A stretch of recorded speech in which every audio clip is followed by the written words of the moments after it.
The story begins in 2017, when 47 of South Korea's most dangerous criminals were being transferred from the Philippines. As they were being escorted through the airport, a man in the crowd suddenly rushed toward one of the prisoners. Before security could stop him, he triggered an explosive device hidden in his bag. The blast caused chaos throughout the terminal. Several officers lost their lives, dozens of civilians were injured, and somehow every single prisoner survived. 5 years later, the authorities are forced to bring those same criminals back to South Korea. But this time, there will be no airplane. They are transported on a massive cargo ship crossing international waters. The operation is treated like a military mission. Bulletproof vehicles carry the prisoners to the port. The terminal is cleared. Drones monitor the area from above, and a heavily armed commando unit escorts every vehicle. Because everyone knows one thing: if this transfer goes wrong again, there may not be anyone left to clean up the mess. Among the prisoners is Park Jong-do, a violent criminal with a long history of brutality. Officer Lee Seok has a personal grudge against him, and during the inspection, he makes it clear that he has not forgotten what Park has done. But Park is not the only threat on board. There is another prisoner named Lee Do-il. He looks calm, almost harmless, quiet, polite, the kind of person nobody would notice in a crowd, but appearances can be dangerous. Later, a doctor and his nurse arrive at the port. They are supposed to travel with the prisoners in case of medical emergencies. At the same time, the operation commander, Woo Jong-suk, takes control of the ship's navigation center. His men remove the regular crew from the control room and replace them with their own people. Soon, the prisoners are loaded onto the cargo ship. The lieutenant gives them one final warning: "We're entering international waters. Try to escape, and you will be treated as a lethal threat." The ship begins moving. Every officer takes position. Every prisoner is locked down. At least, that is what everyone believes. While the ship sails farther from land, the doctor secretly prepares several syringes. Then he quietly heads toward the lower levels of the ship, using a hidden map to reach an area that even most crew members do not know exists. Deep inside the ship, armed men are guarding someone or something. At first, it looks like a body lying on a table. Its eyes are sealed shut, and an oxygen mask covers its face. But it is not dead. It is alive. The doctor is ordered to inject it with a sedative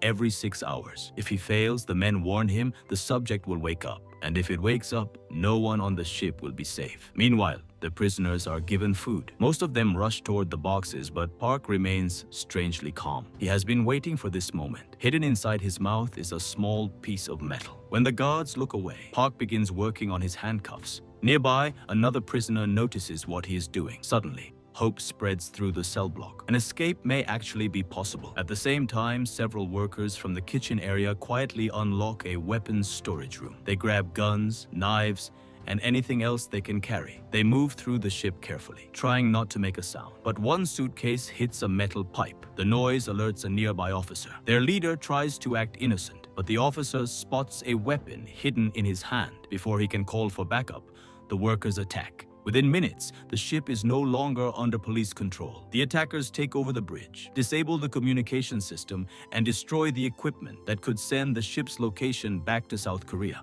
Now the cargo ship is drifting through international waters with no way to call for help. Officer Dayon notices that her radio has gone silent. She tries to contact the rest of her team, but nobody responds. She heads upstairs to investigate. At the same time, Park finally breaks free from his restraints. A guard hears movement inside the cell area and comes to check, but Park is waiting behind him. The guard never gets the chance to call for help. Park's crew quickly takes control of the prison deck and begins freeing the other inmates. One prisoner makes a disgusting comment about the female officers, but Park immediately shuts him down. Park may be a criminal, but even he has rules. Then they free Lee Do-il. Park looks at him and says, "It's been 10 years, but you still look exactly the same." He warns the others not to underestimate Lee. "If you think I'm dangerous," Park says, "you have no idea what he is capable of." Lee only has one goal. He wants to reach South Korea. But Park tells him that this ship is not going anywhere. Before Lee can respond, gunfire erupts near the cockpit. Officer Seok,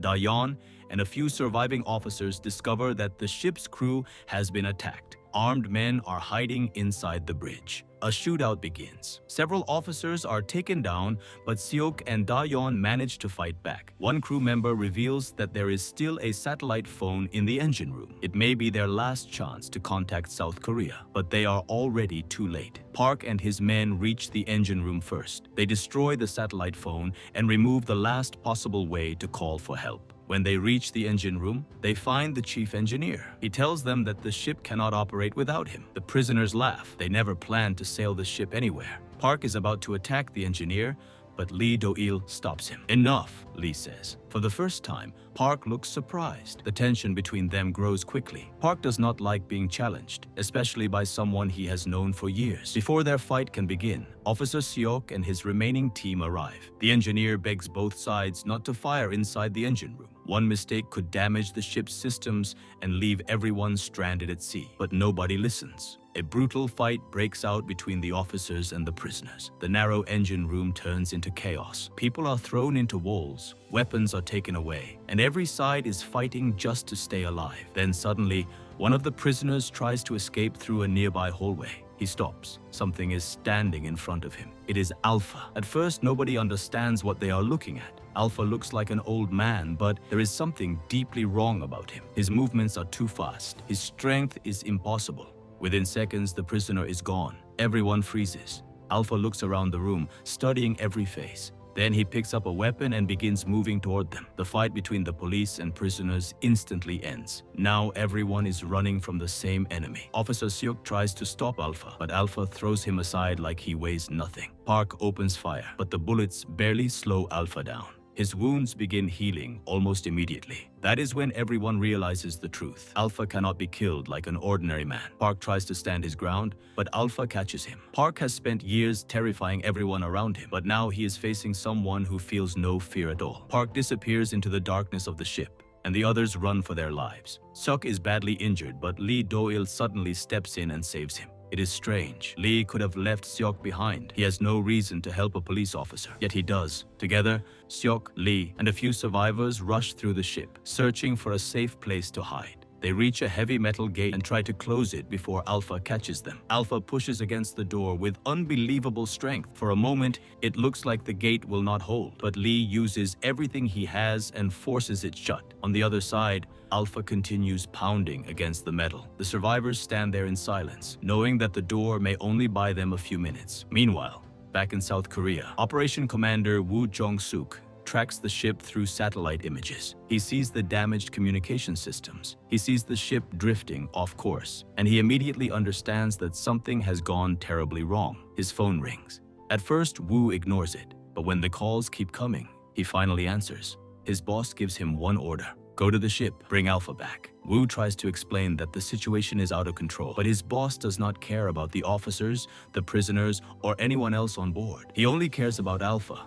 Then we see something shocking. Woo has the same strange marking on his chest that Alpha has. This is not just a tattoo. It is proof that Woo is connected to the same experiment. After the call ends, Woo punches a nearby metal pole with enough force to bend it. Now we know the truth. Alpha is not the only enhanced human. Back on the ship, a few crew members try to escape using a rescue boat. They believe they can quietly leave before Alpha finds them, but Alpha appears before they can get away. The rescue boat is destroyed, and every remaining escape route is gone. No one is leaving the ship. Nearby, the nurse hears loud noises outside her cabin. The doctor warns her not to open the door, but she thinks he is overreacting. She steps outside. Moments later, the doctor realizes that Alpha has found her. Terrified, he locks himself inside and runs through the corridors until he finds Officer Seok and Lee. Seok grabs the doctor and demands answers. "What is Alpha?" he asks. The doctor finally tells them everything. Alpha was created by a pharmaceutical company called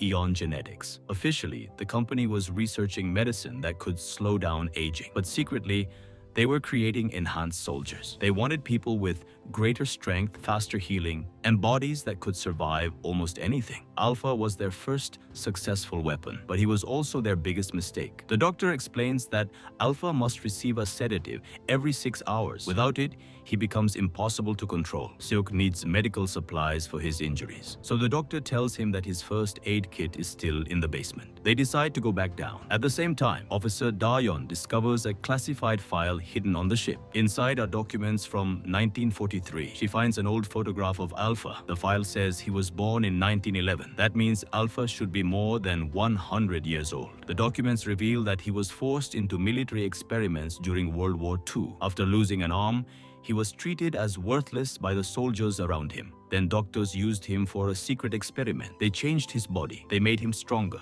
They made him heal faster. But they also turned him into something nobody could control. The file includes a horrifying truth. When Alpha first woke up in 1943, the soldiers believed they had created the ultimate weapon. Instead, they created a nightmare. Alpha broke free and attacked everyone in the facility. Bullets did not stop him. Orders did not stop him. Fear did not stop him. Eventually, someone managed to lock him away, but nobody knows how he ended up on this cargo ship decades later. As Seok and the others continue searching for survivors, Alpha keeps hunting through the lower decks. The ship is becoming smaller by the minute. Every hallway is a trap. Every door could lead directly to him. And then, far out at sea, Woo Jong-suk and his armed team prepare to board the ship. They are coming with a special serum, a serum that can temporarily turn ordinary soldiers into superhuman weapons. But the moment they step onto the ship, they will learn something important. Alpha is not their weapon anymore. He is their problem. Back on the ship, Officer Seok reaches the women's holding area, hoping that at least a few people are still alive. But the room is empty. Alpha has already been there. Seok realizes that every minute they stay on this ship,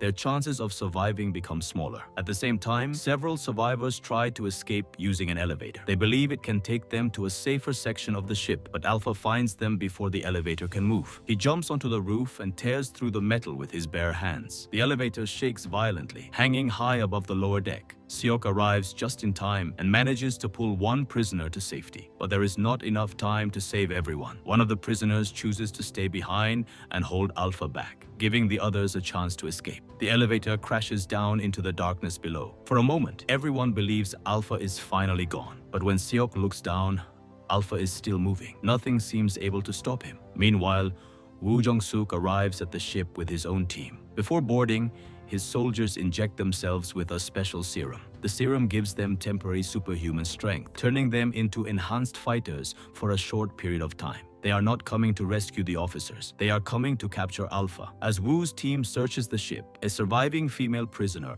runs toward them, begging for help. She warns them that Alpha is still inside, but Woo does not care. He sees her as a witness, not a person. The moment the officers and survivors understand that Woo's team is not there to save them, they try to fight back. Officer Da-yeon confronts Woo and tells him to surrender, but Woo reveals his true nature. He has been part of the experiment from the beginning. Lee Do-el suddenly appears and attacks Woo's soldiers with unbelievable speed. The officers are stunned. Lee is not an ordinary prisoner. He is enhanced too. Woo sees the marking on Lee's chest and immediately recognizes him. Years earlier, Lee was caught in a gang conflict where many people were believed to have died. Woo collected the bodies and sent them to a secret testing facility. Out of everyone, Lee was the only one whose body responded to the experimental drug. At first, the doctors believed he was dead. They ordered his body to be disposed of with the others. But Lee woke up. He escaped the facility and disappeared from the world. For years, he lived quietly, hiding his abilities and protecting his family. Then Woo found them. Lee believed that his wife and son had been killed because of him. From that day on, he had only one purpose left: revenge. That is why he allowed himself to be captured. That is why he came aboard the ship. He knew Woo would eventually appear. But before Lee can finish Woo,